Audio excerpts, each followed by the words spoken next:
dust of the Silk Road swirled around Kai's sandaled feet, a familiar dance he'd known since he was a boy.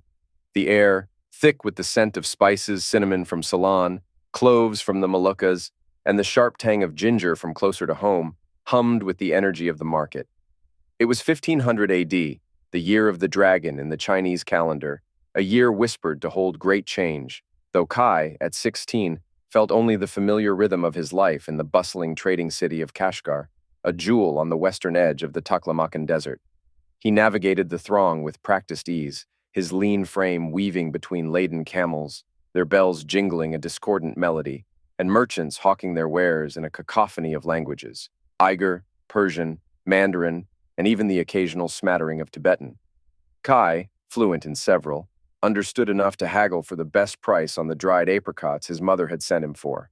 He was a young man of his time and place, dark almond-shaped eyes that held a spark of curiosity, a quick wit honed by bartering, and the calloused hands of someone who worked alongside his father, a respected carpenter known for his intricate carvings of Buddhist deities and mythical beasts.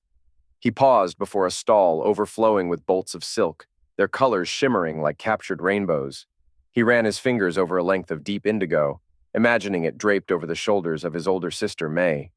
He knew she dreamed of a life beyond Kashgar, of the grand cities of the Ming dynasty to the east, tales of which filtered through the caravans like precious gems. Suddenly, a chill wind, unnatural for the midday heat, swept through the market. The usual clamor died down, replaced by an unsettling hush. Even the camels seemed to hold their breath. Kai felt a prickling sensation on the back of his neck, a feeling he'd only experienced once before, during a rare desert sandstorm that had blotted out the sun and left the air crackling with an unseen energy. He looked around, searching for the source of the disturbance. The other shoppers seemed equally bewildered, their faces etched with a mixture of confusion and apprehension. Then, he saw him. Standing at the edge of the market square, near the ancient well said to have been blessed by Xuanzang himself centuries ago, was a figure unlike any Kai had ever seen. He was tall and gaunt, wrapped in simple undyed robes that seemed to absorb the light. His face was obscured by a deep hood, but Kai could sense the intensity of his gaze, a gaze that seemed to pierce through the crowd and settle directly upon him. The man held a staff, gnarled and weathered, topped with a carving that Kai couldn't quite make out. It looked vaguely like a serpent coiled around a branch, but there was something more to it, something that resonated with a power Kai couldn't comprehend. The air around the staff shimmered, distorting the light like heat rising from the desert sands. The silence stretched, heavy and expectant. Then the man raised his staff, and a single word, spoken in a voice that seemed to echo from the very stones of the market, broke the stillness. Kai. It wasn't a question, it was a summons. And Kai, despite his fear, despite the voice of reason screaming at him to run, felt an irresistible pull, a force drawing him towards the mysterious figure, towards a destiny he could not yet fathom.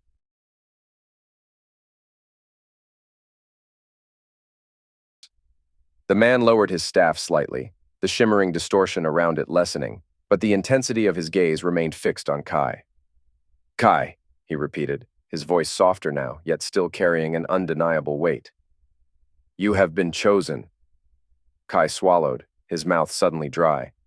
Chosen? For what? He glanced around at the still frozen market scene. Everyone was staring, not at him, but at the robed figure. I don't understand, Kai stammered, taking an involuntary step forward. The man's shadowed face seemed to soften, a hint of something akin to pity flickering within the depths of his hood. You craft images, Kai. Beautiful, intricate images. Of false gods. He gestured with his staff towards the city, presumably in the direction of Kai's father's workshop. Your hands are skilled, but your talents are misdirected.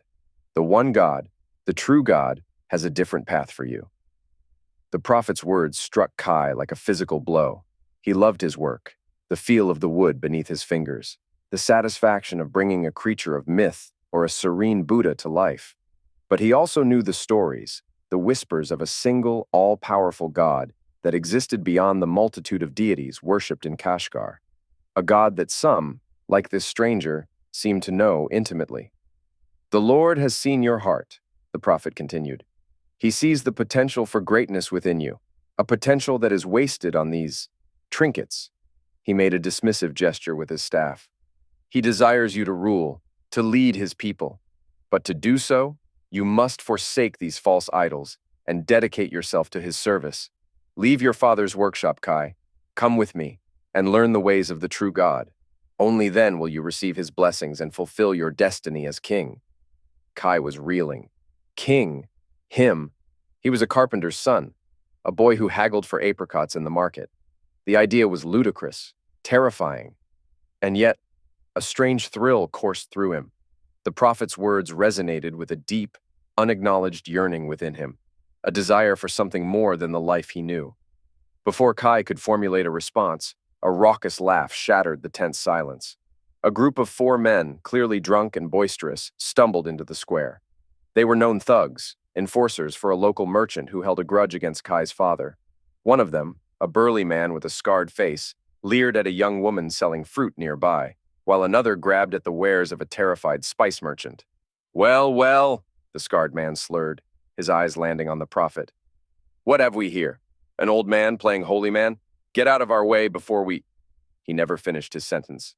The prophet, with a speed that belied his apparent age, raised his staff. This time there was no shimmering, no distortion. Instead, a blinding light erupted from the serpent carving at its top. It wasn't a destructive light, but a pure, intense radiance that seemed to sear the very air. The thugs screamed, shielding their eyes. When the light subsided moments later, they were gone. Not disintegrated, not burned, but simply vanished. The space where they had stood was empty, as if they had never been. The only evidence of their presence was the lingering scent of cheap wine and the dropped jug that had spilled its contents onto the dusty ground. The market erupted in a cacophony of gasps and whispers. Kai stared, dumbfounded, at the spot where the men had been. The power the prophet wielded was unlike anything he had ever witnessed. It was terrifying, awe-inspiring, and undeniably divine. The prophet turned back to Kai, his gaze unwavering. "The path is clear, Kai. Choose wisely." The choice is now presented in a much more dramatic and compelling way. The prophet's condemnation of Kai's craft, the offer of kingship, and the miraculous display of power create a powerful internal conflict for Kai and a clear external conflict. The carpenter's son.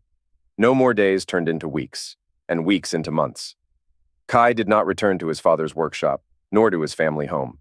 The scent of sawdust and varnish, once so familiar, was replaced by the sharp tang of incense and the hushed murmur of prayers. He lived a Spartan life within the prophet's small, secluded dwelling on the outskirts of Kashgar, a world away from the bustling marketplace and the comforting rhythm of his former life. He learned to pray, to prostrate himself before the one God, to read the ancient scrolls that spoke of his power and his laws. He learned of the prophets who had come before, of the trials they had faced, and of the unwavering faith that had sustained them. He learned to control his quick temper, to cultivate patience, and to listen to the whispers of his own conscience, which the prophet assured him was the voice of God guiding him. But the transition was far from easy. The memory of his father's disappointed face, the image of his sister's worried eyes, haunted him. He missed the camaraderie of the workshop, the feel of wood beneath his hands, the simple satisfaction of creating something beautiful. He yearned for the familiar, for the life he had so abruptly abandoned. One evening, after a particularly grueling day of fasting and prayer, Kai found himself unable to contain his frustration any longer. He confronted the prophet, his voice raw with emotion.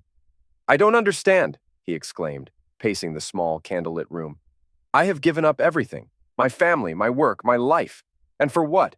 To sit here and chant prayers while my father toils alone, while my sister worries herself sick?"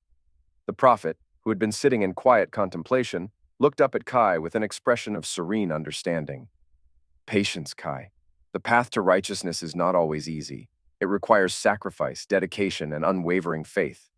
"But what about my father?" Kai cried, his voice cracking. "He needs me. He's getting old, and he has no one else to help him."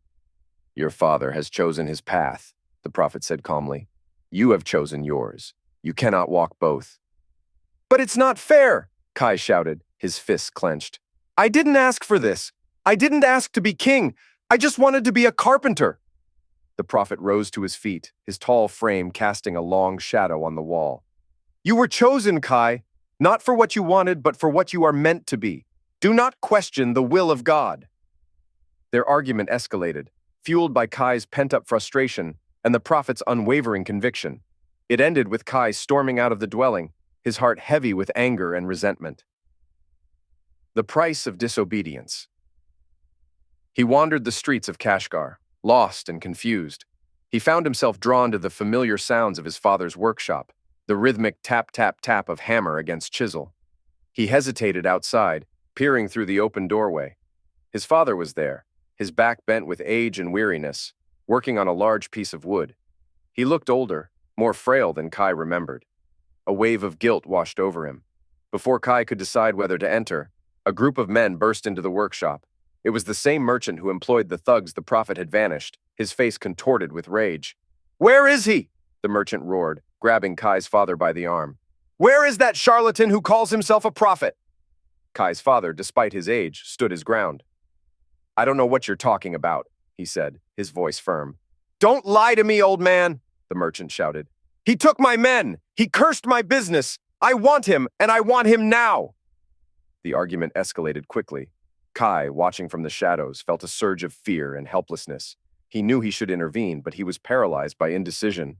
He was no longer the simple carpenter's son. He was the prophet's chosen, a man destined for kingship. But what good was that destiny if he couldn't even protect his own father? The merchant, in a fit of blind rage, shoved Kai's father. The old man stumbled, striking his head against a sharp corner of a workbench. He fell to the ground, motionless. Kai cried out, rushing into the workshop. He knelt beside his father, his heart pounding in his chest. There was a pool of blood spreading beneath his father's head. He was gone, a glimmer of light. The following days were a blur of grief and despair. Kai blamed himself, the prophet, and the merchant for his father's death. He felt lost, adrift in a sea of sorrow. He wandered aimlessly, neglecting his duties to the prophet, his faith shaken to its core. One day his wanderings led him to the outskirts of the city, near the blacksmith's quarter. The rhythmic clang of hammer against metal drew him in. He watched as a young woman, her arms strong and toned, worked at a forge, shaping a piece of glowing steel with practiced ease. She was beautiful, with fiery red hair pulled back in a braid, and eyes that sparkled with intelligence and determination. There was a strength about her, a resilience that resonated with Kai's own wounded spirit. He found himself drawn to her, captivated by her skill and her beauty. He introduced himself, and she responded with a warm smile, introducing herself as Anya. As they talked, Kai felt a flicker of hope rekindle within him. Anya listened patiently as he poured out his grief and his confusion. She didn't offer platitudes or easy answers, but she offered him understanding and a sense of connection. Later that day, while walking through a less traveled part of the market, Kai noticed a small, whimpering sound coming from a discarded crate. He investigated and found a tiny lion cub, abandoned and alone. Its mother was nowhere to be seen. He felt an instant connection with the creature, a shared sense of loss and vulnerability. He took the cub in, naming him Aslan, whispers from the divine. Meanwhile, back in his secluded dwelling, the prophet knelt in prayer. The room was filled with a soft, ethereal light, and the air hummed with an unseen energy. "Lord," the prophet whispered, his voice filled with reverence, "I have done as you have commanded. I have chosen the boy, Kai. But he is struggling. He is torn between his old life and his new destiny. He has suffered a great loss." A voice, ancient and powerful, yet filled with compassion, echoed through the room. It was not a voice that could be heard with the ears, but a voice that resonated within the very soul. Text, he is tested, as all must be tested. His grief is a crucible, forging him into the leader he must become. The prophet bowed his head. But he doubts, Lord. He questions your will. Text, doubt is a part of faith. It is through overcoming doubt that faith is strengthened. He will find his way. He has the strength within him, and he has allies he does not yet know. Around the prophet, shimmering forms began to coalesce, taking the shape of winged beings, their faces radiant with divine light. The angels of the Lord had gathered, their presence a testament to the importance of the events unfolding in Kashgar. The destiny of a boy, a city, and perhaps even an empire hung in the balance. In Jesus' name I pray, amen.